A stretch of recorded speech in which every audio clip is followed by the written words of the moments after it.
Bigfoot, oh my. It's just another night for Supernatural Girls.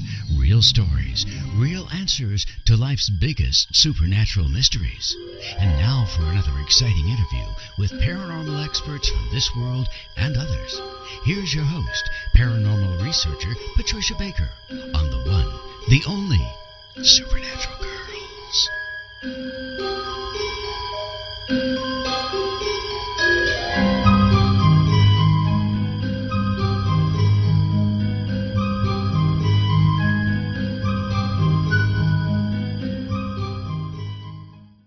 Welcome, everyone, to another exciting episode of Supernatural Girls Radio. I'm your host, Patricia Baker, and I am here with my incredible co-host, a very famous numerologist, Patricia Kirkman. PK, how are you in sunny Tucson? Oh, no sun today to speak of, dear heart, but It's nice. It's been a little on the cool side.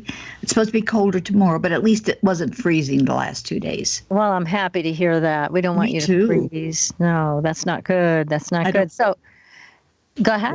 I was going to say I end up walking around with mucklucks and looking like I'm from Alaska because I can't take the difference in the change of weather. Right. You got to dress warm for those cold temperatures. We all know that here in New England. That's for sure.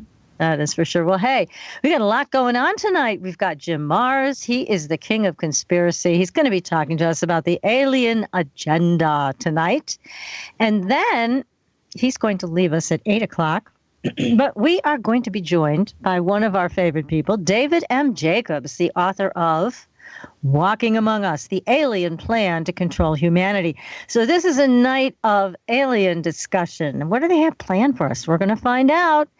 So, first, real quick, what do we got going on numerologically? It's been a weird week. We were just talking about that. What is happening? The understatement. Today actually has been a 1 day, so that's pretty good because things can start happening and you can take advantage of being ambitious, being a good leader today, putting things out, but being very self-reliant. It's the only way it's going to work today to be a winner. But tomorrow, behave yourself. You have to be diplomatic because that's very important. Because the sensitive side is going to be on overload. I hate to say that, but it will be. Adapt to the needs of others by being a good partner. Isn't that sweet? So I'd like everybody to be nice to each other. And the day's going to end with a lot of harmony and cooperation. If we're nice to one another, it's going to go beautifully. So be nice, huh? Be super nice. Have to be super nice. Oh. If not, the aliens will come and get us. Yeah.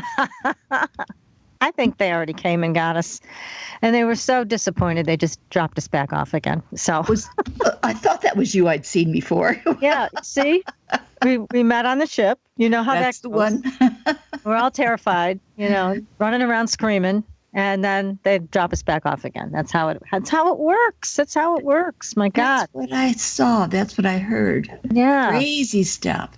Crazy stuff is right. Absolutely phenomenal information I was listening to. I know. We got to hear Mr. Marrs. He has the inside stories. So as soon as they get his sound squared away, we're going to bring him on. But while we're waiting for that, there were a couple of paranormal news videos that we got from Melissa. Now, Melissa does our tweeting. If you guys are not following us on Twitter, you're missing out. Because Melissa sends out some awesome tweets during the show, and she's going to start communicating with everybody after the show and during the week, too. So make sure you are signed up to follow us on Twitter, follow us on Facebook, because we've got some really good videos there that she gave me to post.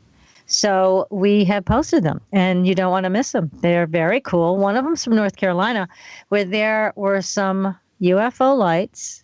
A gentleman filmed them, and he had the feeling that the UFO was trying to communicate with him. So he said it was some type of binary communication. It was what he felt was going on. Of course, everybody's left to figure it out for themselves because we just don't get the right information from the government, do we?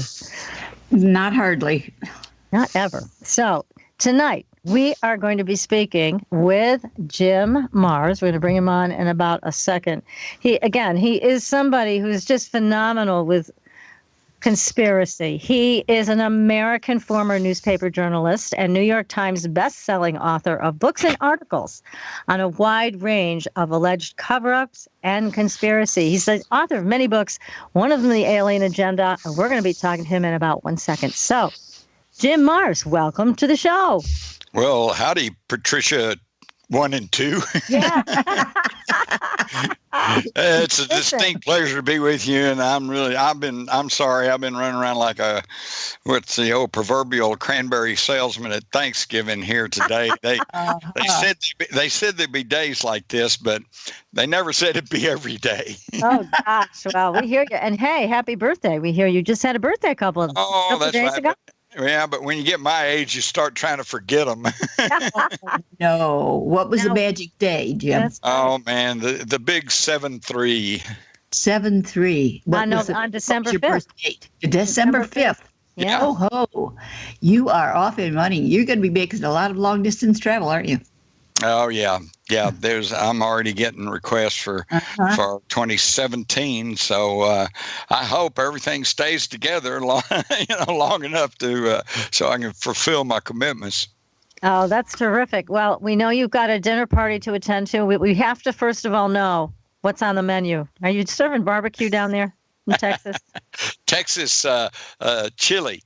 Oh, okay. and it's real Texas chili, no beans. Oh, the good stuff. Yeah, whoa. Don't let anybody tell you it's chili if it's got beans in it. All right. See, you've just changed my mind on something. Okay. Well, no, it's another conspiracy, I think. Yeah, I think that's a terrible one. I don't like beans. So. Well, listen, I'll tell you what. The good news is that I've known for a couple of years now that I think we are really getting close to what I guess you might want to call disclosure. Do you really think that, Jim? I really think so. And I think 2017, it just might be, don't hold me to it because it might drift off another couple of years. But I think we're really, really getting close. And I think the key thing is I think everybody, including our so-called leaders, when I say leaders, I'm reminded of the bumper sticker that says, "Hey, wait for me. I'm your leader." And in a way, that's very true. I think the public's way ahead of the leadership. I think there's a big concern in Washington that if they were to reveal the reality of UFOs and aliens and other dimensions and stuff like that the public would panic. I just don't think so. Okay. I don't either. We don't think that, do we, PK? We think that's a bunch of baloney. I think it's a bunch of baloney for sure. But you know what? If they have something else to concentrate on, maybe they'll get the Earth part squared away. Yes, that's true. Yeah. And there is so much stuff going on, conspiracies and otherwise, happening on the Earth today that I think that they're probably really looking for something to get our minds off of all that. And look to the stars. Look to the stars. Tell me something. Never mind my hand in your pocket. Right. Yeah, we don't notice that. Don't pay attention to the man behind the curtain. But right. Yeah, it is a strange world we live in with all of these things underground. But I know you're great at pulling things out in the open. And one of the things that we've heard a lot from people is there's no benefit to the government to disclose to us about what's going on with UFOs. Would you agree with that? Well, I don't think you understand the situation. The people who actually run the government, and I'm not talking about the president or the Congress or all of the leaders on paper. I'm talking about the financial interest, Wall Street, the City of London, the people that run those outfits, and they owe their wealth and their power to their monopolies over energy, pharmaceuticals, telecommunications, et cetera, et cetera. Now, at the level of those people, I don't think they really care if we know there's aliens out there or not. So what? What they care about, and the reason that they keep the lid on this is because if we know for certain that we're not alone in the universe and that there's people here and they're flying around our planet and they go to other planets, they go to other dimensions, then we know for certain that there's alternative technologies out there, and that might endanger their oil and gas monopoly and their telecommunications monopoly and their pharmaceutical monopolies. That's why they keep the lid on it. So whenever disclosure comes, and I may use that's maybe an overworked term, but what I mean is when there comes a time when the whole general public becomes well aware that we're not alone, I think it's up to them. It's not up to us. I don't think number one, you're never going to have a politician who's going to have the fortitude to stand up in front of the American public and say, okay, we've lied to you for more than 75 years. No, they're just not going to say that. And as far as the people who control the monopolies that control this world, they don't want that out either. So when disclosure comes, it's going to come because they are going to come and hang over a major city long enough for the news crews to get out there and get plenty of videotape and sound, and then everybody will know. Wow. So it's going to come from the ETs themselves. Yes, exactly. And I don't think they're going to do anything until, let's go back to the old stereotype, okay? The little flying saucer lands, and a little guy gets out, and what does he say? Take me to your leader. There you go. Take me to your leader. Who speaks for Earth? And frankly, let's get serious. God, that's scary. We don't have anybody speaking for Earth. No, we don't. Putin doesn't speak to Earth. Obama doesn't speak for Earth. In fact, where I live, most people don't even think he speaks for the United States. Yeah, I agree. So, so I think there's going to have to come a time when we voluntarily kind of band together, realize that we're all, as John F. Kennedy said, we're all human beings and we all share this same little world. And by the way, just so we don't get visions of grandeur, the Earth is just the third planet from a third-rate sun, out on the outer fringes of the Milky Way galaxy. In other words, we're kind of out in the boondocks here, okay? Yeah. We're like nobody. Let's don't get thinking that we're the universe's answer to intelligence. That's for sure. Well, but when everybody realizes that we're all in this world together and that we all need to get along one way or another, and we quit threatening each other with atomic weapons and quit fighting wars just for profit, because that's all it is. I mean, we've been fighting wars for 15 years now in Afghanistan, Iraq, Syria, and what for? Nobody knows. We're just fighting. Sure. We're just, just spending money so the military-industrial complex can keep rolling. When we finally get over that, then they'll come down and say, okay, here we are, let's talk. Well, now we've heard from some folks that there was some type of treaty signed years ago with some of the ETs, and that they did say that disclosure had to happen by 2016. That was the rumor. Mm-hmm. That's the date. Well, it's not over yet. Yeah. This could be quite a new year. Still got the rest of the month to go, so it could always change. Yeah, no, in my book Alien Agenda, I had just finished working on a book about the Army's remote viewing program, where they use their psychic ability to look at things all around the world and off the world. Right. And I actually commissioned 11 Army-trained remote viewers to go look at the issue of aliens and contact. And one of the questions was, has there been contact? And not all, but most of the remote viewers spoke about a meeting, the famous, infamous, but undocumented meeting between Eisenhower and some representatives back in the 50s. And apparently what really came out of that is that they were wanting to deal with someone who could speak for Earth. And of course, nobody could speak for Earth, number one. Number two, they wanted us to, other world leaders began to realize that if we tell the people that there's these people out there and they want to deal with us, planet to planet, people to people, that it might leave them out of the loop. And all of the leaders, they get to be the leaders of these nations because they want power. And that smacked of losing some of that power. So nobody would agree with it. Nobody wanted to give up their national sovereignty. And so if you'll think about it, what's euphemistically known as the New World Order has been pushing hard to destroy the sovereignty of the nations, particularly the UK and the United States of America.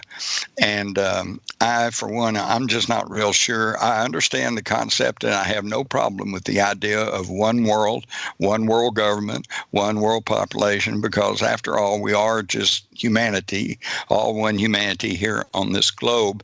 In fact, I can perfectly well see that possibly within my lifetime, that there'll come a time when somebody will say, "Hey, where are you from?" And you'd say, "I'm from the earth." And so I can see that. But unfortunately, we're being pushed into that through lies, deceit, mechanizations, all kinds of stuff by a group of very, very wealthy people who want to gain one world government, one world economy so they can control it. Okay. And that's why it feels bad to all of us, I think, that are sensitive about this. It feels off. It feels bad. And you're right. It does not feel right.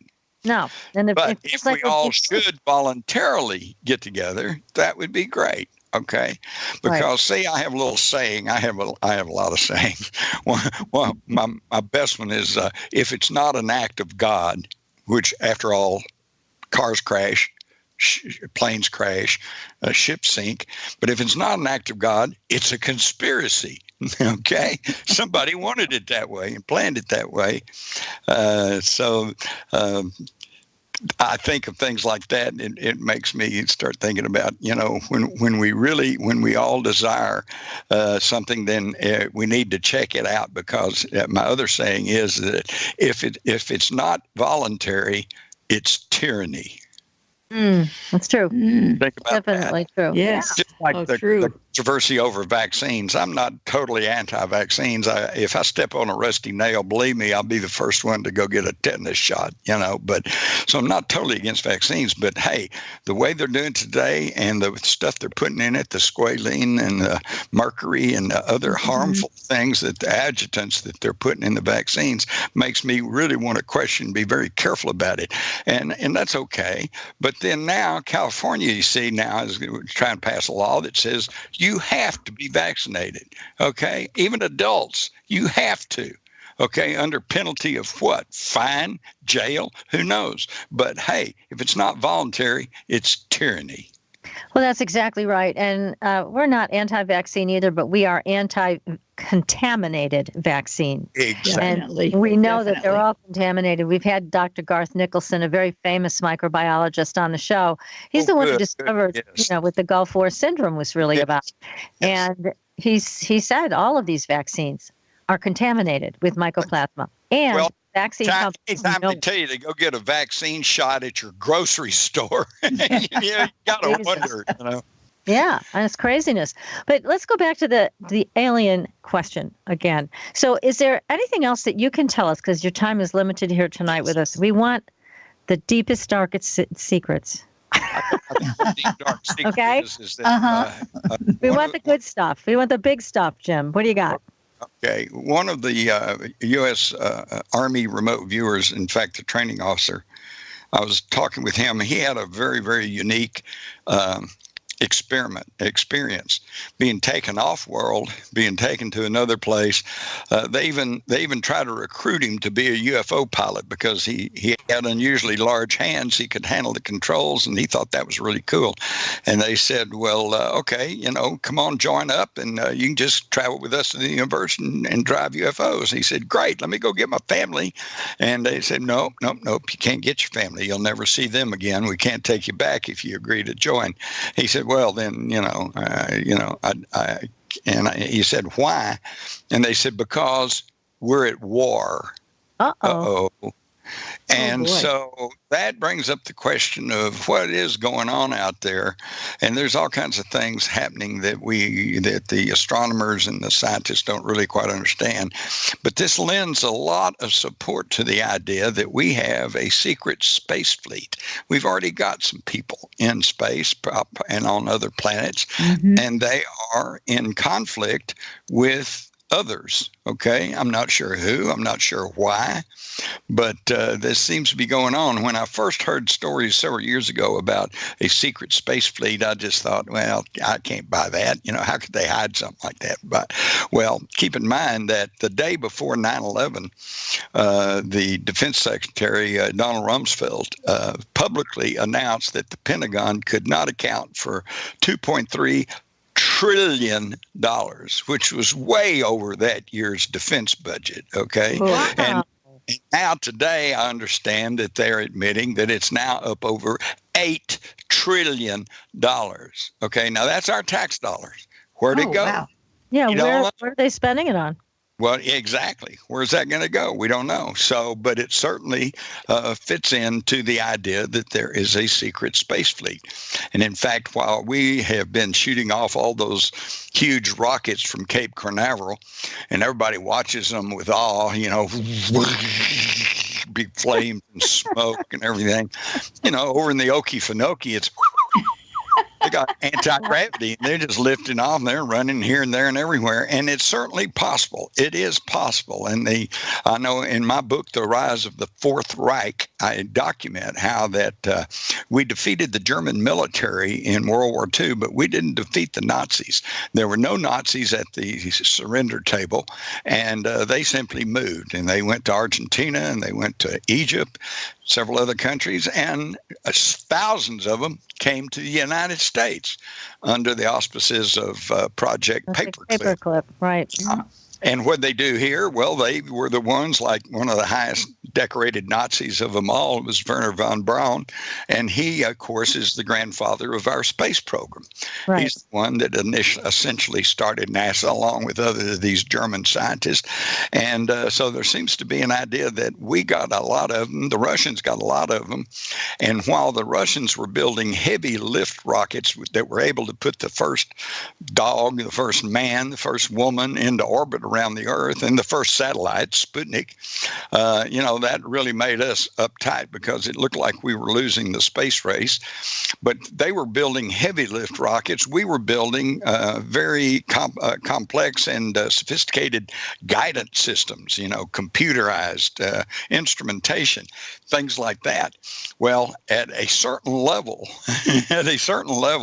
the people who funded and supported communism and then got fearful because it threatened to spread worldwide. So they then created National Socialism in Germany under Hitler, and they financed him, funded him, and then he seemed to get out of hand. And so they had to take the rest of the world and try to stop that, which is known as World War II. And at that level, they were able to put the two rocket programs together, the heavy lift and the sophisticated stuff. And they began a breakaway civilization, one that could actually get out there and go there, and they just didn't tell us about it. Gosh. Now, what about the Mars jump room? Is that real? That I don't know. That's in my hunt file, and I have a whole bunch. My hunt file is bulging, and I call it my hunt file because when I get information like that, I just go, huh? I don't dismiss it out of hand, but I don't just accept it blindly either.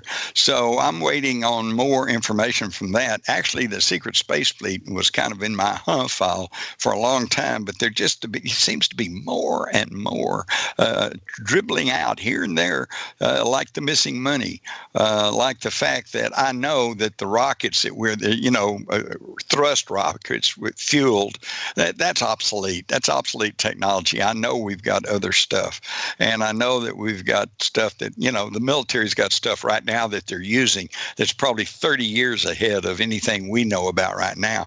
That's how, by the way, they were able to pull off 9/11, because if you want to see how it actually happened, go to YouTube and look up the lone gunman That's gunmen, and the pilot, which aired on March the 3rd, 2001, months before the 9/11 attacks. And in there, you will learn how that there was a plan within the government to hijack a commercial airliner using onboard computer capture, where they can capture it remotely, fly it remotely, and fly. And they were going in this program. They're going to fly it into the World Trade Center under the guise of a war game exercise. And oops, that's exactly what happened on 9/11.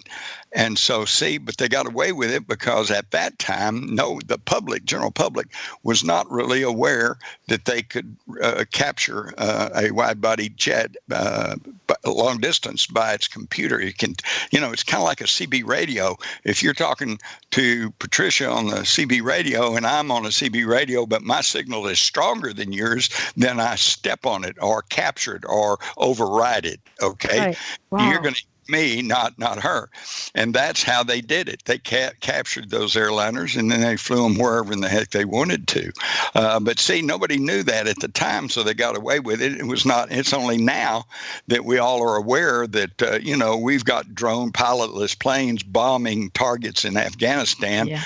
That are being driven by some young guy at a console in Huachuca, Arizona, So we kind of know about that now, but we didn't know that then. It allowed them to get away with a lot. Yeah. And we also still had a trust in our government that we don't have today. That's true. We don't have trust. They've only lied to us continually. Yeah, light at the end of the tunnel in Vietnam. I am not a crook, says Nixon. Weapons of mass destruction, says Bush. The elder Bush says, read my lips, no new taxes, and immediately raises taxes. You can't trust them, unfortunately. No. And whose fault is that, by the way, guys? Okay, is it us? Did we all just wake up one morning and go, gee, I don't think I'm going to trust the government anymore? Or was it them who have lied to us over and over and over again? Well, I think people are waking up, thank goodness. Oh, yes. And we see the backlash now on the mainstream media about time for all of their lies, all of the ways that they tried to force their candidates' choice. That was this past thing. I started calling it election. It really wasn't an election. If you guys think about it, what we had was a referendum on the New World Order. Okay. Do we want to continue on this march down the road to socialism, or do we want to do something else? Well, the middle America stood up and said, well, we're tired of this. We want to do something else. That's right. Thank God. Right. Yeah, thank God is right. So, and it's happening all over. I mean, look at the Brits. That's true. Said, that's true. All the leadership and their media said, well, you don't want to leave the European Union. And the people said, yeah, we do. See ya. Well, I'm excited about the possibility of disclosure, Jim, and I hope you're right that soon we will see spaceships hovering over areas in a mass sighting that cannot be refuted.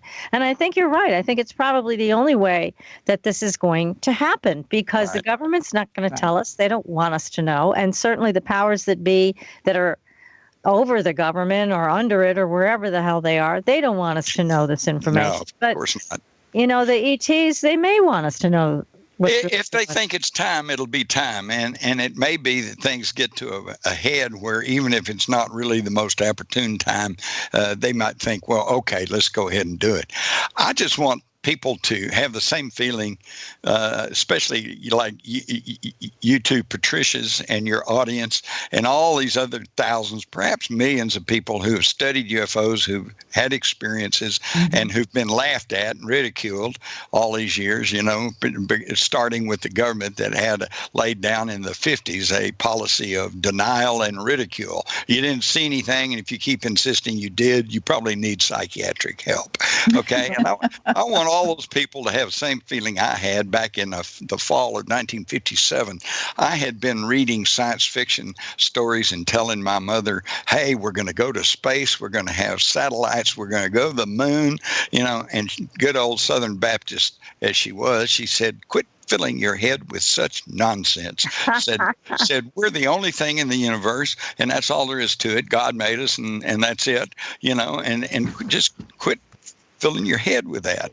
Well, in that fall afternoon in 57, I came home and picked up the newspaper, and it said, it read, the Russians have put up the Sputnik satellite.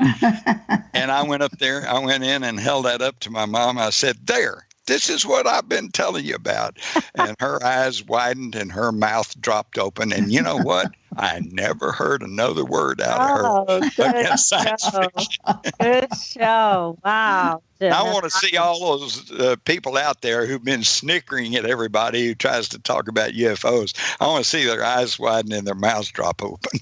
Hey, we're with you. You know, we want to see Definitely. the same thing happen to those people that happened to the mainstream media when Trump won. And they were blubbering and stuttering. And yeah, we want to see the same thing happen. Because Well, I hope if nothing else, that taught everyone you cannot trust the media. And I say that as a media person of more than 50 years. I'm almost ashamed of my profession. They've just fallen into advocacy. They're not being objective and they're not giving both sides equal time. In fact, they did away with the equal time provision. I think we need to bring that back.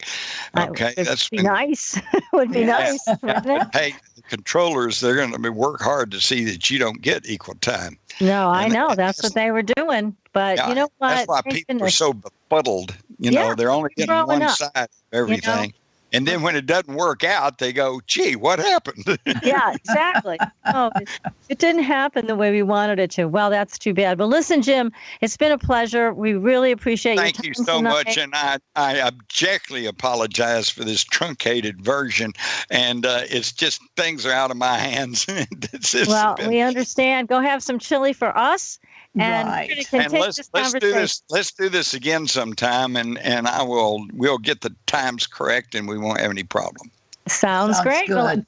Thank you all so much. Thank you, and everybody, stay tuned. We've got David M. Jacobs coming up, and we're going to take a short commercial break. We'll be right back. You're listening to Supernatural Girls Radio.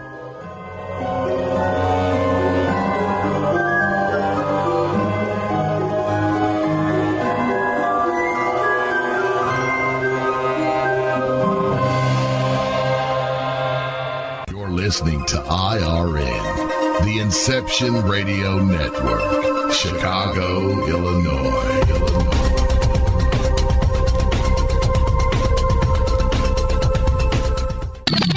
You didn't forget what's coming up tonight, did you? Hi, Inception Radio Network listeners. This is Amanda. Never miss that interview you were looking forward to or the show on your favorite topic. Follow IRN on Twitter, I_R_N, and get reminders about the evening's live shows as well as fun and important updates throughout the week. That's I_R_N, and never miss a great show again. My name is Ezra, and I'm from thehighendorg. You've heard of medical marijuana, but who can you trust for proper guidance? Here at thehighendorg, we have all the information you need. Did you know that scientists have discovered cannabis can reduce inflammation, pain, and spasms? It's helped my patients reduce the symptoms of autoimmune diseases, PTSD, autism, and insomnia. A compound from hemp called CBD is doing wonders for intestinal issues, anxiety, and the nervous system.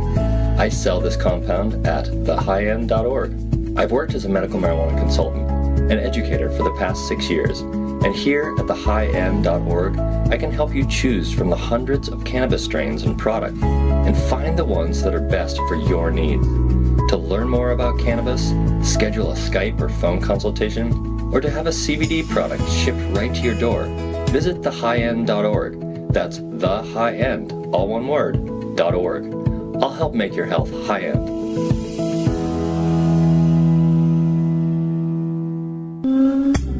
Hi, can you hear my voice? Imagine how many other people can hear it too. If you have advertising needs, then look no further. The Inception Radio Network currently has openings for on-air advertisements and radio show sponsorships. Given any thought to your target demographic? Inception has you covered there too. Advertising on a network gives you multiple opportunities to advertise on a wide variety of radio show broadcasts, and we have one to fit every advertising need. You know, in recent years, internet radio has exhibited a phenomenal listener growth. An Arbitron Edison survey shows that online radio boosts at least 33 million unique visitors each week and 54 million each month. And that number amazingly continues to grow. And these listeners are a part of many businesses' core demographics. And surveys have shown that internet radio listeners are far more likely than regular radio listeners to spend money on a whole range of activities. You know, internet listeners vote, they dine out and eat fast food, and they grab a cup of coffee. And here's the interesting one. They buy items online at a much higher rate than all other market segments combined. Internet radio also enables businesses to connect with consumers during work hours, where increasingly more lifestyle decisions are being made. Advertise with the best. The Inception Radio Network offers competitive advertising rates to fit just about anyone's advertising budget. Stop by today at www.inceptionradionetwork.com or call us toll-free at 1-888-919-2355. Get the word out. Get results with the Inception Radio Network. Are you a fan of Inception Radio Network? Do you reckon it's the best alternative talk radio station on the planet? Well, if you do, head to facebook.com/Inception Radio Network and like the page. Tell your friends, spread the word, and keep listening to the best. Hello, Inception Radio Network listeners. This is Amanda. Remember, you can take your Inception Radio shows on the go. Just download the Inception Radio Network app for your iPhone, iPad, or Android smartphones and access live shows, past shows, guest lineups, and much more. Just visit the iTunes Store or the Google Play Marketplace and download it today for free. Your property tax bill. Have you seen it lately? It's frightening.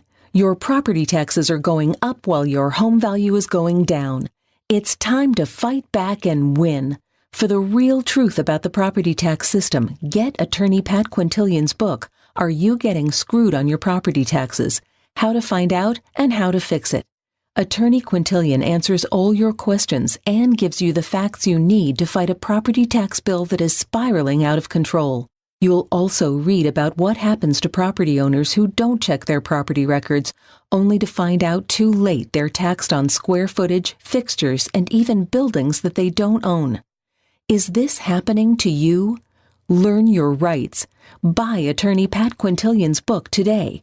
Are You Getting Screwed on Your Property Taxes? How to Find Out and How to Fix It. Available on Amazon.com.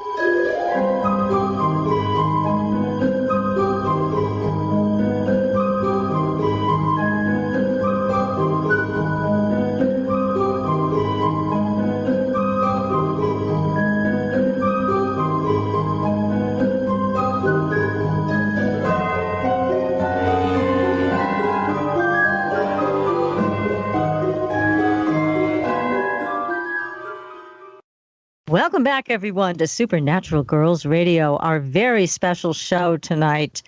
And Mr. Mars was just with us for half an hour, but now we have one of our very favorite people in the world, don't you think, PK? Oh, not a doubt. Not a doubt. One of our favorite guests. It is David M. Jacobs. He is an American historian and recently retired associate professor of history at Temple University. Now, he has written 5 books on UFOs. He is the one who has broken the story on the hybrid invasion, and his book, Walking Among Us, The Alien Plan to Control Humanity, one of the best books I've read in the UFO field. It is phenomenal. If you guys haven't read this yet, you are missing out. So go get this book from Amazon or wherever you buy your books. Walking Among Us, The Alien Plan to Control Humanity. And here we are. David Jacobs, welcome to the show. Oh, thank you for having me. Well, it's our pleasure, and thank you for stepping in to continue this conversation on the alien agenda. And you are the expert on this when it comes to the alien agenda and hybrids. Now, tell us, how did you first figure this whole thing out? It's not the easiest thing to figure out. It's very covert. How did you do it? Well, there is an arc to my. Actually, I published 5 books, and I say published because one of them was an edited book that I did. But written 3 books about abductions, and there's an arc to these 3 books.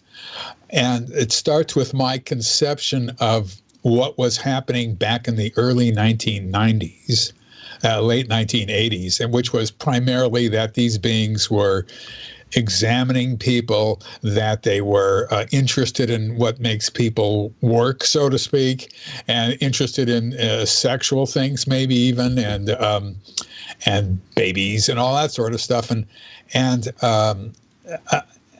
that turned out not to be true. When I wrote my second book called The Threat, excuse me, I then had realized that this was all about that the phenomenon we were looking at was about creating hybrid babies, and that was what was the most important thing that was happening.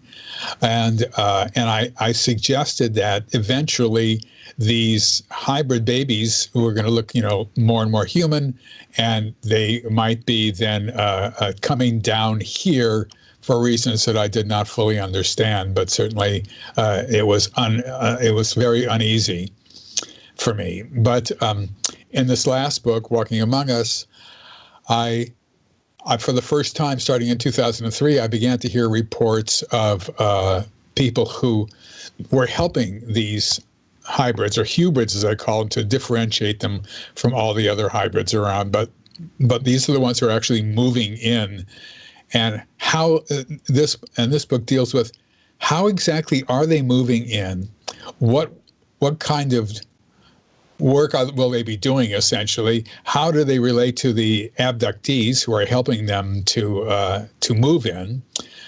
What do abductees do when they help them? And you begin to get this picture of this phenomenon, which is a global phenomenon. You get this picture of this sort of happening around the country, and happening around Canada, and happening around Mexico, and happening around Tierra del Fuego and East Pakistan and wherever else, and I think we're at the beginning of this kind of encampment, so to speak, of these beings here on Earth, more and more and more, and so I think I'm at the end of the line for how much I can learn. I don't know. I'm also, I have to admit, I'm fairly tired after doing this work for 30 years. And but I do think that I've gone as far as I can go, sort of researching this subject and doing and dealing with it. But at the same time, I don't really know. Maybe there is more to come. I don't know. Well, there may very well be. There's still a lot of unanswered questions. Now, one of my questions to you is this. These hybrids, they are coming from where? Spaceships? Other planets? Are they being transported here in state-of-the-art craft? Are they being transported through interdimensional portals? How do they get here? Well, I think there's 2 questions involved here. The first one is, where do they come from? And there's a very good and deeply thought out answer to that. And the answer is, it does not matter where they come from. The only thing that matters is, why are they here? And then the second question involved is, where do they come from? Now, that's a very different question. That's a question about, their planet or wherever, And the answer to that question is, it does not matter where they come from. The only thing that matters is, why are they here? But does it matter how they get here? No. That's what I want to know. In case we want to return them, how do we do it? What we are dealing with here is an extremely advanced technology. If there is technology out there that is roughly related to ours, but just a little bit in advance, let's just say 5,000 years, which is no time at all in terms of cosmic time, then there's no possibility that we could figure out how they got here. It's just not possible for us. Interestingly, they do not explain anything like that to any abductees that I've ever talked to. We have no knowledge of this whatsoever. But it doesn't really matter. The only thing that matters is what are they going to do when they're here, and why are they here, and then what is our role in this, and all that, And it's the same thing with a planet. If they say, well, we come from the planet Vortex, okay, that means nothing to us. They have a name for some planet, of which there are about 10 zillion out there. And there's probably people now say, astronomers and astrophysicists now say that there are probably more planets than there are stars in our galaxy. And so there's billions of them, literally. But they can't point out with their fingers in the air where they are from. And if they say a name of a planet, it's going to mean nothing to us, even if they actually have a name for their planet, which they may indeed not have. So it really, these are, they're things that just are beyond our abilities to deal with at this point. But the critical event is, why are they here, and what are they going to do when they? And the interesting thing is that they've been here for quite a long time. We can date them back to the last quarter of the 19th century or the first quarter of the 20th century.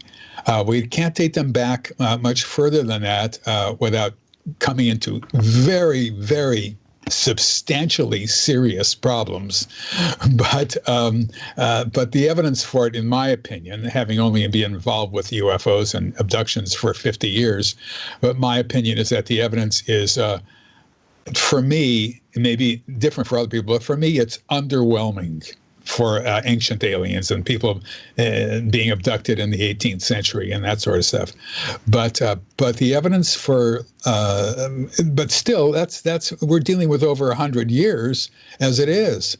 And so that's a long time in the way I look at it. And so they've been here doing their work for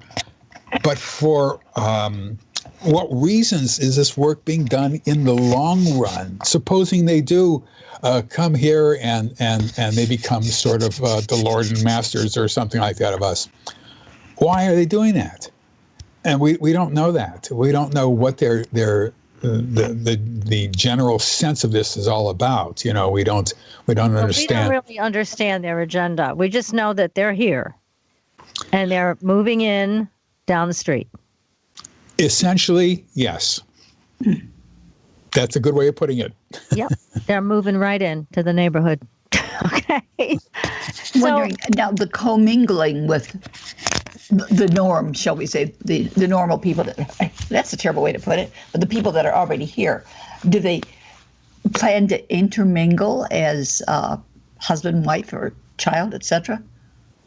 Well, intermingling is a good word because that's exactly what they're doing. Now, as I've pointed out before, and they have one sort of neurological aspect to themselves that is just a touch bit different than ours, and that is neurologically, like all aliens, they can control us. And we cannot control them. They can make us see anything they want us to see. They can make us do anything they want us to do. They can make us.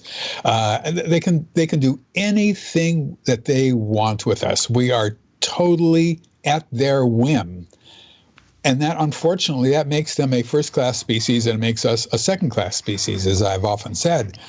And so, yes, they're moving in, and the answer then is, who cares?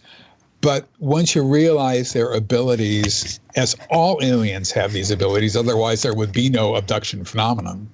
But once you realize their abilities and you think, this is not good, it cannot possibly be good.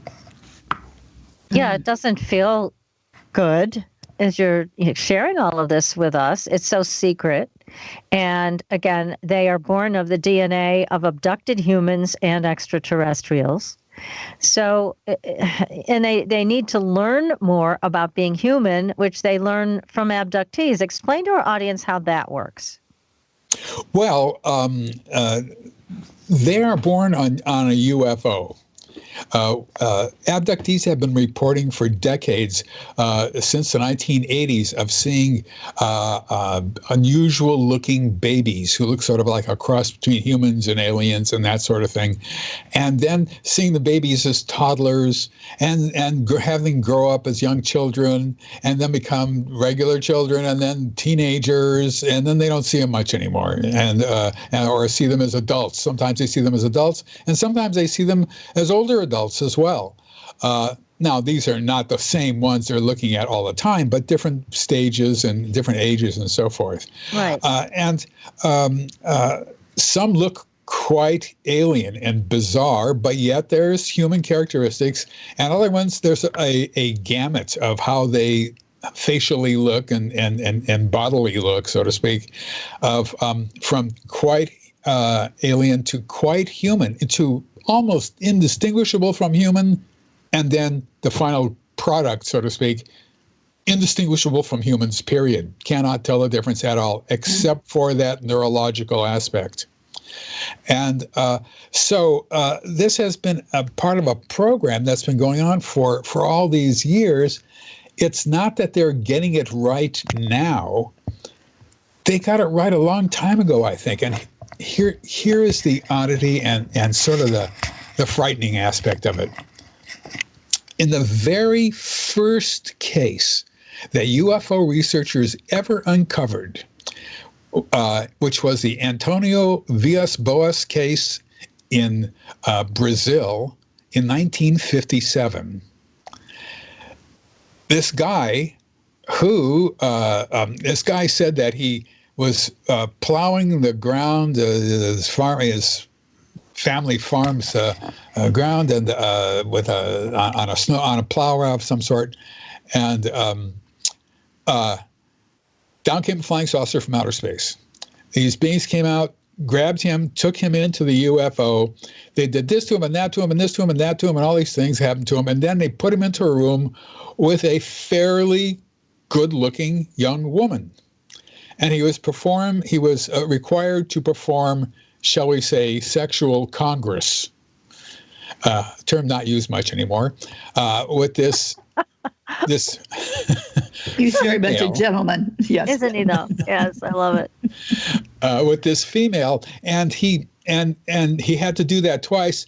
And he was quite attracted to her, but at the same time, he said that she made sort of disgusting remarks. I mean, grunts and groans or whatever it was.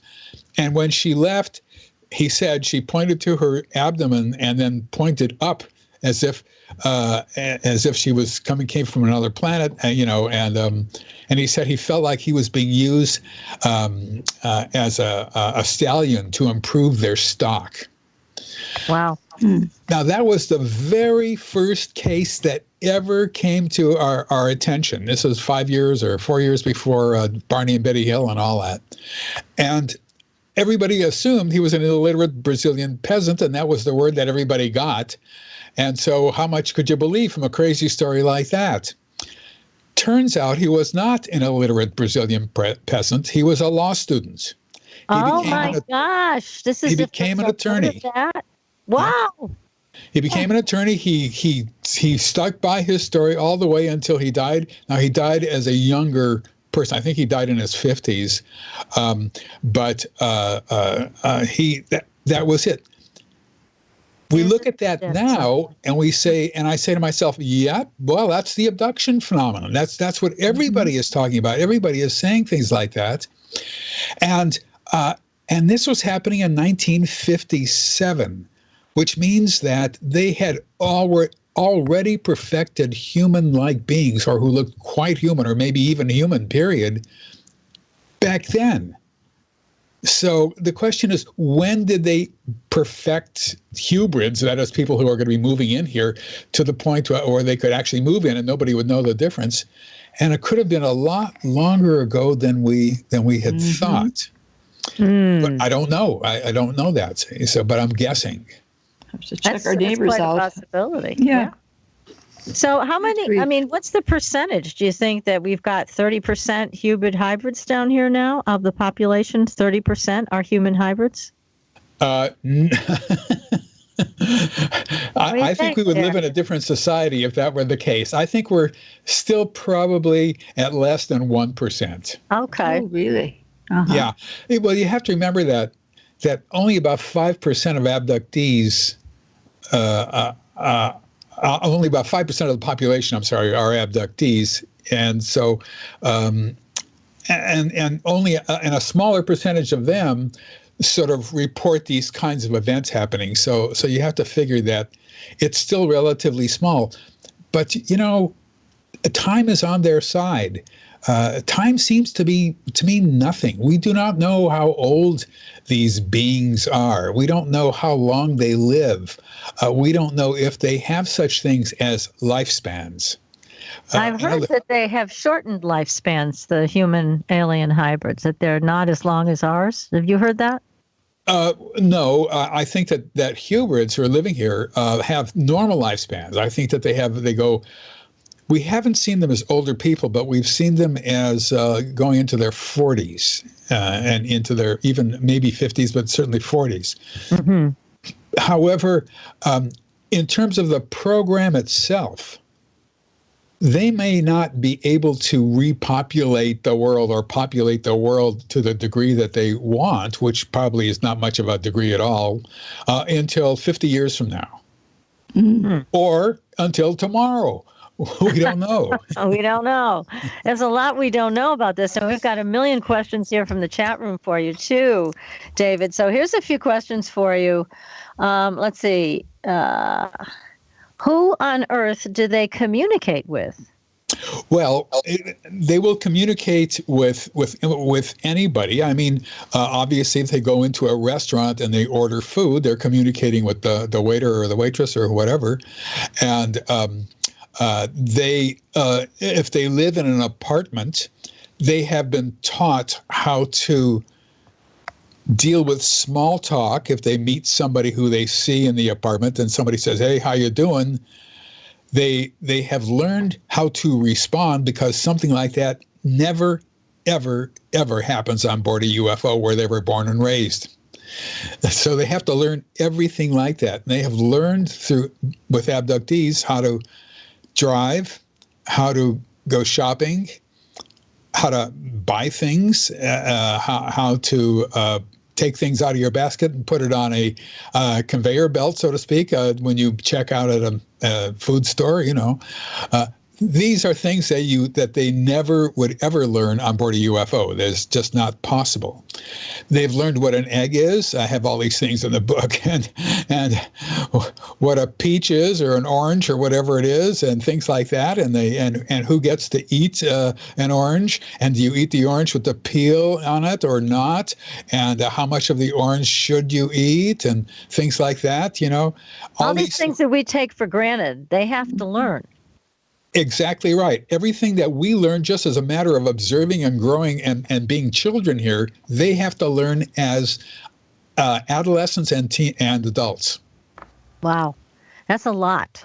That is a lot. A lot of information they have to be able to synthesize. Now, here's an interesting question, and this is from Flint Ridge Girl. She wants to know, are the black-eyed children considered alien hybrids? No, they are not. I have never seen a black-eyed child other than pictures on the internet. And in pictures on the internet, I have learned to be extremely cautious. Mm-hmm. However, there are people who have cat's eyes. I used to think, well, nobody has cat's eyes like that. And people say, well, they're aliens and all. And I say, no, that's ridiculous. Until I saw an interview with a woman who had cat eyes on television. Oh my and God. I looked it up on Google, and it's some horrible eye disease, eye problem that leads to blindness. Oh my God. Oh my goodness. And but nobody has ever produced a person with black eyes. And besides that they would simply not. They wouldn't be here. The aliens would not send them down here to be looked at and ridiculed and all the rest of that stuff with their eyes. That would just be impossible.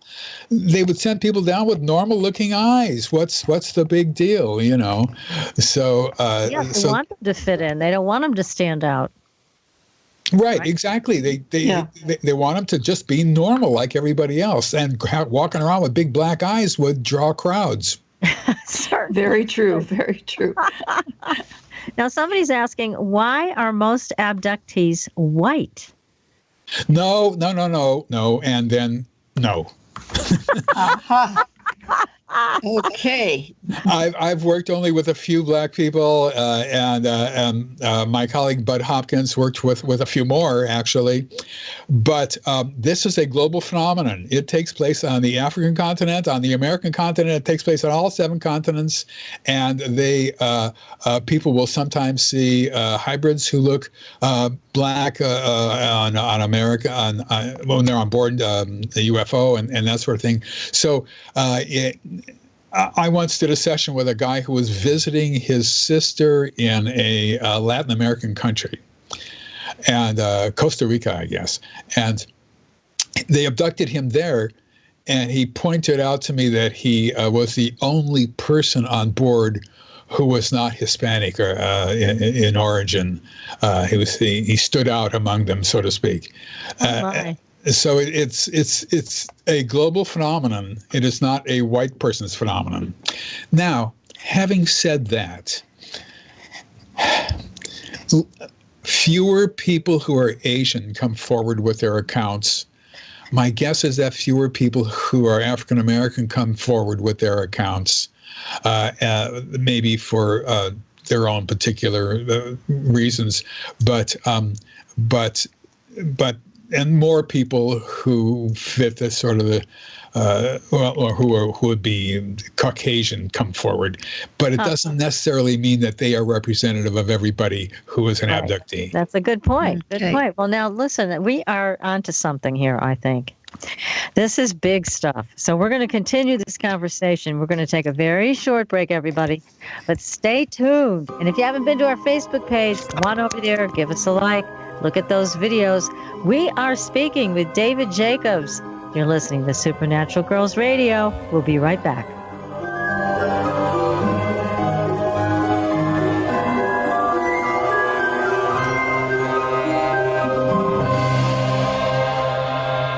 You're listening to IRN, the Inception Radio Network, Chicago, Illinois.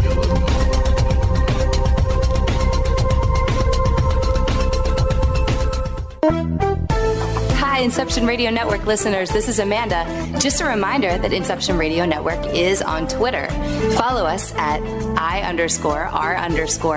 and keep up to date about who's on tonight, what interviews they'll be doing, who's guest spotting, what topics they'll be covering. Tweet to us, tweet about us, retweet topics to your friends, and most importantly, never miss a great show again. That's I_R_N.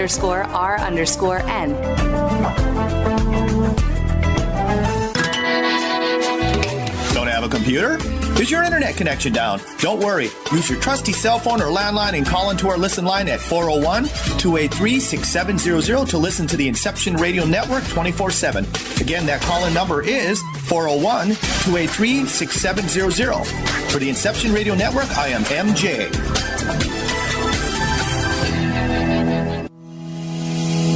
My name is Ezra, and I'm from thehighendorg.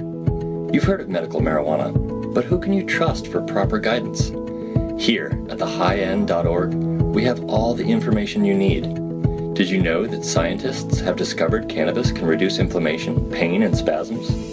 It's helped my patients reduce the symptoms of autoimmune diseases, PTSD, autism, and insomnia. A compound from hemp called CBD is doing wonders for intestinal issues, anxiety, and the nervous system. I sell this compound at thehighendorg.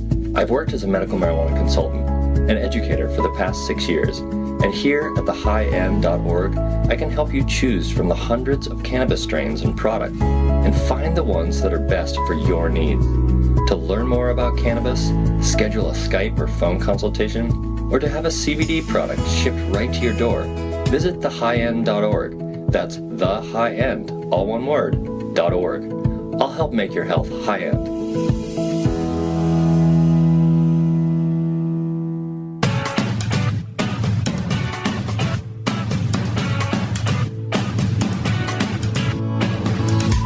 Hello, Inception Radio Network. Would you like your favorite show to be played again live on air? Well, now the choice is in your hands with IRN's live request portal, an easy way to request your favorite show with a simple click. IRN's live request portal now gives you exclusive access to all the shows. How easy is it? Simply type a show name or a guest name, click request, even write a dedication message, and that's it. Try it now. Simply visit InceptionRadioNetwork.com, click on the live request tab under the show menu. Now playing your favorite show is just a mouse click away. Are you a fan of Inception Radio Network? Do you reckon it's the best alternative talk radio station on the planet? Well, if you do, head to facebook.com/Inception Radio Network and like the page. Tell your friends, spread the word, and keep listening to the best.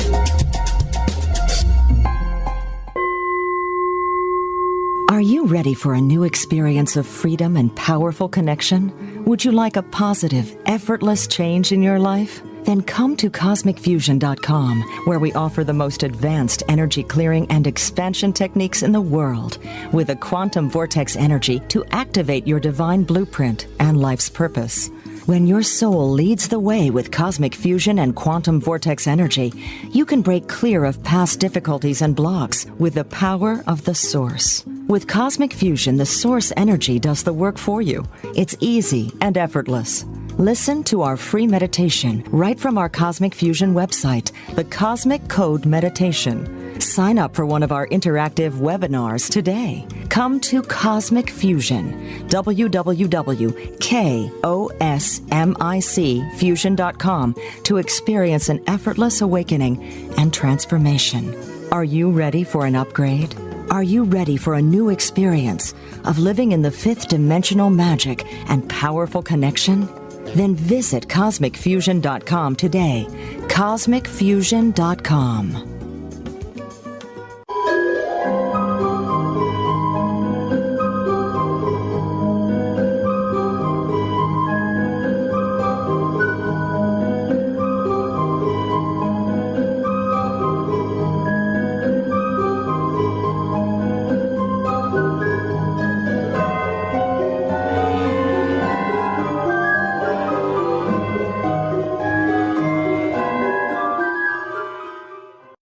Welcome back, everyone, to Supernatural Girls Radio. I'm your host, Patricia Baker, here with my co-host, PK, and our very favorite guest, an amazing guest, David M. Jacobs. And he is the author of lots of books about UFOs. And the one we're talking about tonight, Walking Among Us, the Alien Plan to Control Humanity. So here we go. We've got a bunch of questions, again, as I mentioned on the break. And here's just a few of them from the chat room. We've got a very active chat room tonight. Thank you guys for writing your questions in. How many abductees, this is from Tricia, may have been committed to a mental hospital in the 50s for their accounts of talking to aliens?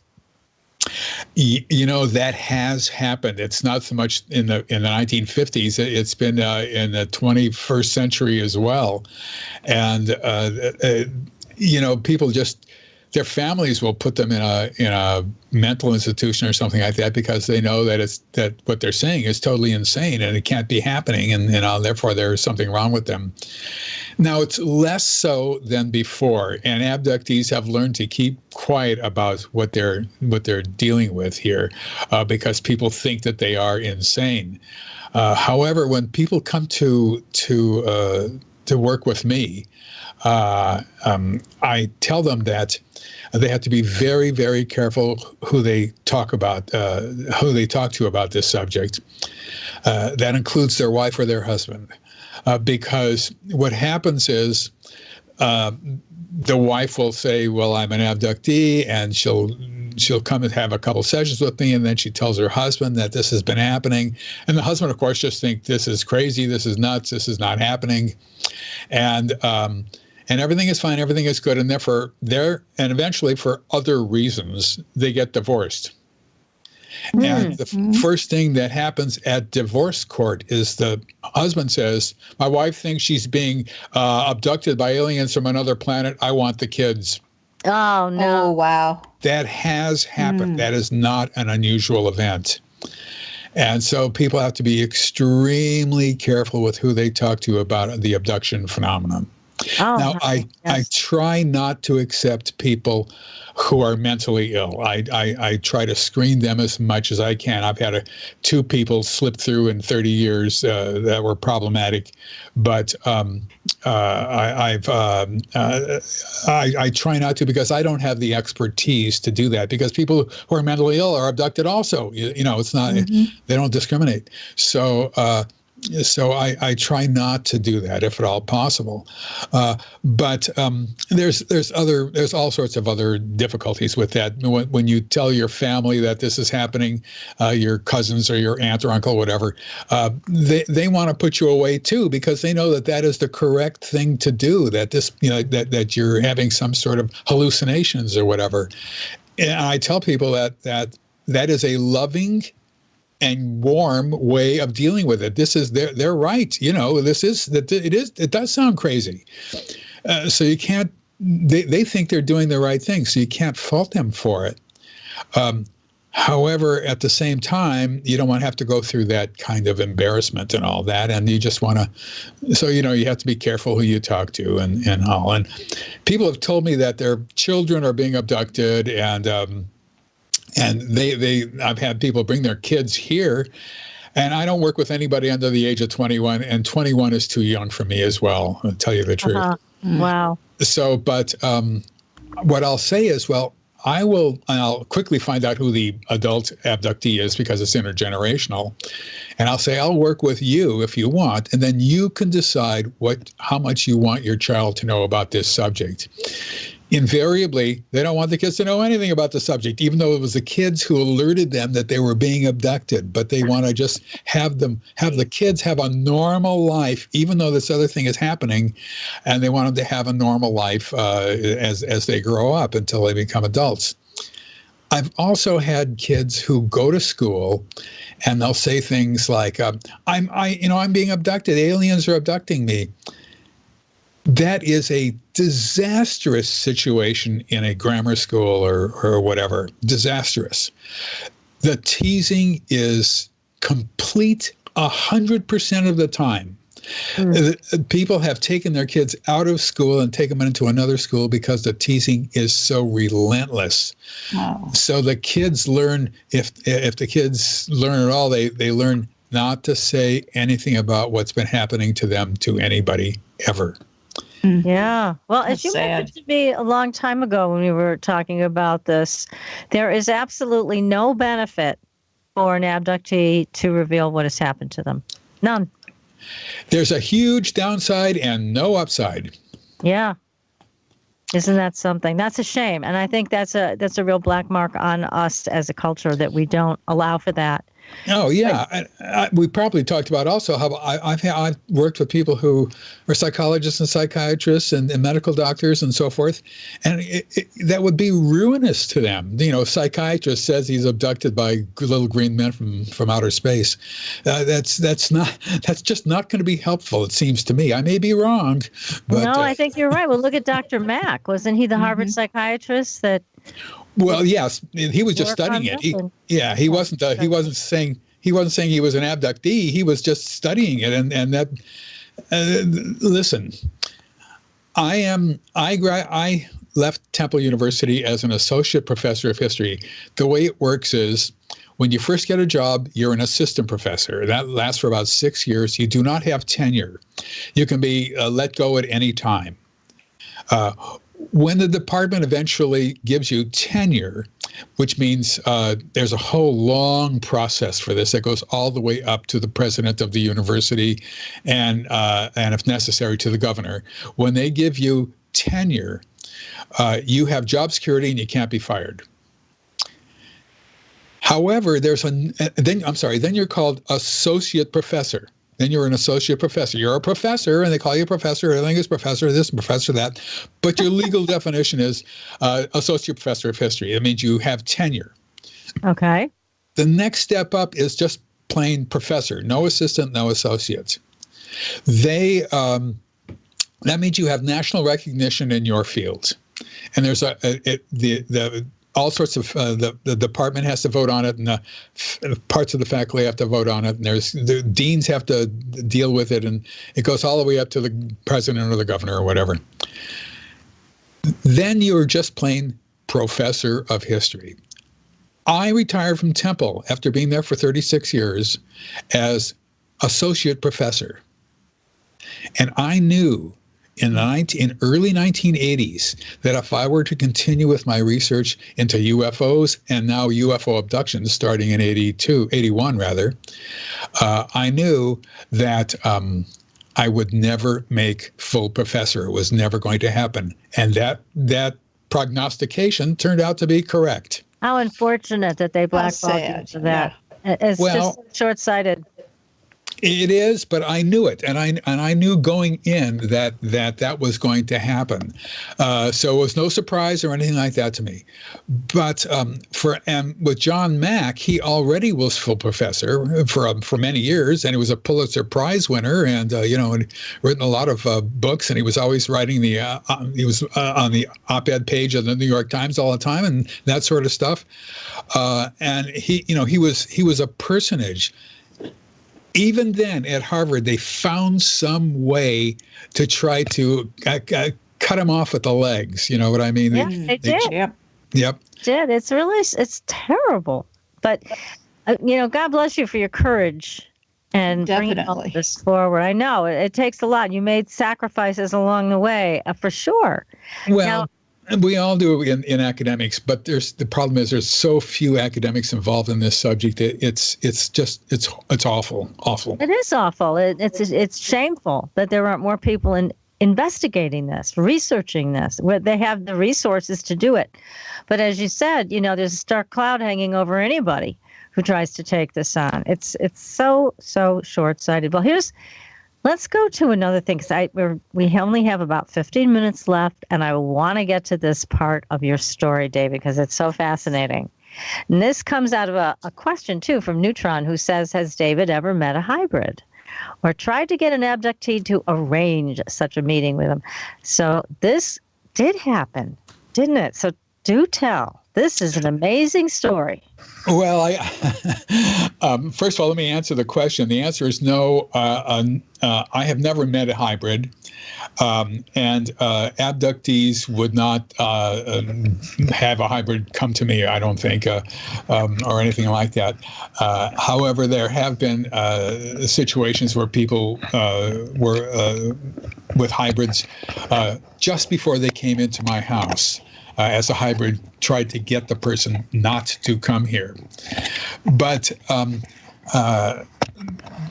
in Walking Among Us, there's two characters who are integral to the book. It's Betsy, the abductee, and Jamie, who that's the name she gave him. They don't have names when they're born, but Jamie was the hybrid. That is, he was living here in an apartment complex, and a few blocks away, actually, from where Betsy lived. And I knew about him, and I knew, and of course, I'd been working very hard with Betsy for a long time. And she'd come for many, many, many sessions. And so I was, and eventually, to make a long story short, her aliens had kept trying to get her to stop coming to me, stop talking to me, stop talking about the subject. This happens to a lot of people, actually. And she refused. She refused to listen to them. She kept coming down to visit me. Now, she lived 125 miles away, so it was a fairly long trip to get here. And to make a long story short, they became enraged at her and extremely frustrated that they could not keep her from having sessions with me. And it wasn't just coming down here. Eventually, I could have sessions with her over Skype or over, well, it wasn't so much Skype as it was the phone, and then over something I don't even know if this exists anymore. AOL instant messaging. Okay. Wow. But she'd had so many sessions. She could just see what I was typing, a question, and she could close her eyes, have an answer, and then type it out for me. And she was really very good at it. And so the aliens around her became obsessed with trying to find me. Now, the situation is, aliens do not know street names or street numbers. That is not something they are familiar with. They find abductees in totally different ways, and there is a way that I included in the book, which is a typical way of looking into a sort of scope or whatever it is, and they can sort of peer down at somebody who's an abductee. How this works, I do not know. And maybe it has to do with objects and put in their nose or their ears or whatever, but we don't know that. That allows them not to have to search for people. So if a person goes out on vacation somewhere, they can still be abducted. It's not like they're hiding. No, it's from the tracking devices that they've implanted. They follow them anywhere they want to go. So they don't need to know street numbers or house colors or anything like exactly that. Right. Yeah, exactly right. You don't have any implants, so they couldn't find you. Couldn't find me. Didn't know where it was. So they had to get her to come down and visit me, and then they would follow her, basically, be in the car with her or whatever. As soon as she learned that was sort of what was going to happen, and we both knew it at the same time just by what she was relating to me in terms of what they were saying to her, she knew that she could never come to my house again. And in fact, I did not see her until, I would say, 15 years later. Oh, my. And that was only a year ago. So, and I was in another state that she moved to. So, goodness gracious. So they still didn't come to your house. You just met with her somewhere else. Yeah, I met with her somewhere else. I stopped doing sessions with her years and years ago. But they began to devote themselves to trying to find me. And they tried everything imaginable. The first thing they tried to do was to get her to just drive down here. And then they began to ask her, like, we know that you travel through a bridge. This would be the Lehigh, through a tunnel, rather. They know they travel through a tunnel and then across a bridge. And that would be the Lehigh Tunnel that you have to go through to get up to Scranton. And so they wanted to know what was underneath the bridge. So she would tell them Lake Erie. That would mollify them for a while until they realized that Lake Erie was nowhere near that, and it's one of the Great Lakes. And so they got really angry with her, and then she would say something else. The River Seine. That was another one that she said. The Seine River from Paris, and that got them angry also. And they had all these other ways to try to get to me. Scared the hell out of me, to tell you the truth. I mean, because I was talking with her all the time through AOL instant messaging, so I knew what they were doing on a daily basis almost. What were their plans once they got to you? They wanted to get me to shut up. They wanted to get me not to talk about it, and they wanted to get me not to deal with her anymore. That's the best I can say. Wow. David, when a person's abducted and brought back, are they abducted more than once? Have there been, shall we say, instant replays? The answer is there anybody on Earth who's abducted just once? And that's the question. That's the question.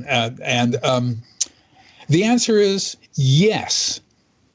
If you are not an abductee and you are in a car with an abductee and the car itself is taken on board the UFO, technically speaking, a person who is not an abductee is abducted. Otherwise, people are abducted who are normal, healthy people, as opposed to people who go blind, let's just say, or people who are wheelchair bound. But if you're a normal person in normal physically and all that, then you are taken from the time you are born, certainly starting in early childhood and going all the way into old age, and you have been abducted probably, and here's going to be the craziest thing I say, and yet I have to say it, hundreds of times. My goodness. And I can make that real easy. I have never worked with an abductee who was only abducted 5 times in a year. Never. They're always abducted a couple times a month, usually, or more. And so it's maybe 24 times, 25 times, whatever. So let's just say it is only 5 times a year. And you're 42 years old, and they started when you were 2. Well, 40 times. What number did I say? 4. Let's see. 4 times a year is. 4 times a month is how many? 4 times 12 is 48. So, 5 times a month, 5 times 12 is how much? 60? Or? Yep. No. Yeah, 60. So, and you've been abducted for 40 years. So that's 60 times 40. Wow. It suddenly becomes big numbers. A lot of trips to spaceship. But let me take you back to the text that you shared with the hybrid. What happened in that text? Well, what happened was, you said it was different kinds of hybrids. Yeah, and we only have a few minutes left. So okay. There are different kinds of hybrids. One's a security hybrid who's there to make sure that the hybrid who's the hubrid who is on Earth is okay and nothing bad is happening and that the abductee is in compliance. Another one is called a personal project hybrid who makes sure that the person is in compliance for all of her life. And the point is that that they could not get her to stop talking with me. And they had her write a letter to me saying that everything that she had said was wrong, and it was the screwiest email I ever got, and then was totally unlike her. And she called me by a different name. But anyway, but suddenly she refused to write a letter for them, an email to me. For them, she refused to do it. Actually, it wasn't. It was instant messaging. You're right. I have to remember these things. She refused to do it, and they knew that if you wait long enough for instant messaging, there's something wrong because you think that the person is disconnected in some way. So she refused, and this one security hybrid got very, very upset that the time was going on, and he pushed her aside, and he sat down and he typed out this message, pretending to be her, and saying that she had not been believable or whatever. I can't remember what all she said, but it was. But as soon as this message started to come through, the hairs on my head stood on end. I realized, oh my God, this is not Betsy. Oh my God. And he then finally said something to the point of, it wasn't exactly like this, but something to the point of, if she keeps talking to you, she will be harmed. Uh-oh. Now, he didn't exactly say harmed, but he alluded to it. But he used the word she instead of me or I. He gave himself away. And I said, I don't want to see her harmed. And we had this discussion. And I had several discussions with this guy. The only thing he wanted to know in this discussion, because his brains were built to be security-wise, to be a security person. Right. Who I had told this to, who was with me while I was talking to him, who else knows about this, how long have I known about this, how long have the other people known about it? That's all he wanted to know, nothing else. Scared the hell out of me. I bet because you don't know what they're capable of. Right, exactly. I mean, and she might drive down here one of these days, and so eventually I talked with Jamie, and Jamie was extremely polite. And we had sort of a large, I'm skipping a lot of events here, but a large. He was. I was hiding out now on vacation. Thank God, my family and I had gone to Cape Cod and in a small town called Wellfleet, which nobody ever heard of. So they couldn't come and get me, and I felt emboldened because of that. And I had these to and fro's. But the fact is, though, that Jamie was entranced at this discussion that we had with this group of other. I won't go into other hybrids who were there, and he asked if we could have private discussions together on AOL Instant Messaging. See, to say no was out of the question. Right. I couldn't say no because that meant that I was there was something wrong. I was hiding something, concealing whatever. I said, why, certainly, that would be no problem, and thinking to myself, oh my God, I don't want to do this. We had 8 conversations lasting from sometimes for as long as 4 hours. Oh, wow. Starting at 1 o'clock in the morning, I'll have you know. Oh, my goodness. And that will be the basis of my last book, these conversations with a hybrid, a person who lives here and who is human in every way. He was extremely nice, and you really liked him. But I'm very glad I never met him. Really? Oh, well, I'll tell you what. We got to read this next book. I hope you will write it because it sounds like it's got to be written. David, right. You got to write this book. Right now, I'm writing a book on how to do hypnosis with abductees. I've been at this for a couple of years. I'm sick of this thing. I want to get it out of my brain.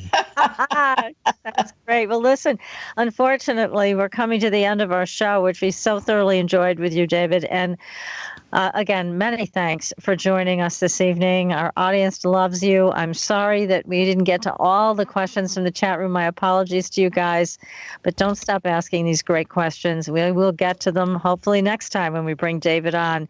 Next week, everybody, we've got Sean Bartok, who has a new abductee story. You're not going to want to miss that. And in the meantime, PK and I, we will see you on the Blue Highway. So good night, everybody. Good night.